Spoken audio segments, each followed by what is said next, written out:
Guys, welcome back to my YouTube channel. మా ఇంట్లో మామిడికాయలు ఉన్నట్టు మీ అందరికి తెలుసు కదా. మా ఇంట్లో మామిడికాయ చెట్టుకి అయితే ఇప్పుడు ఎండాకాలం కాబట్టి మామిడికాయలు అయితే పెరుగుతున్నాయి. సో అవన్నీ తెంపేస్తున్నాం. చూడండి గైస్, మనకి ఎండాకాలంలో ఎంత మంచి నీడనిస్తుందో.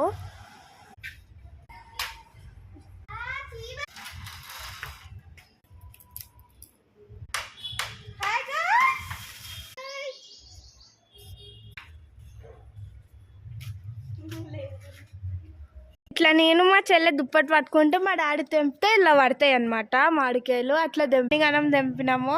చాలా ఉన్నాయి. ఎండ అయితే ఫుల్ ఉంది చూడండి గైస్, చెమట పట్టేసాను. సో ఇదే అనమాట వ్లాగ్.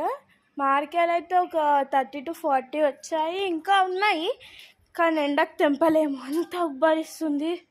ఎంత ఎండ కొడుతుందంటే కాళ్ళకి చెప్పులు వేసుకోకుంటుంటే కాళ్ళు మాడిపోతాయి, అట్లున్నాయి ఎండ. ఇంకా పైకి పోయి పండుకొని ఈవినింగ్ లేవడమే. బాయ్ గాయస్, మళ్ళీ కొత్త వీడియోస్తో కలుస్తాను.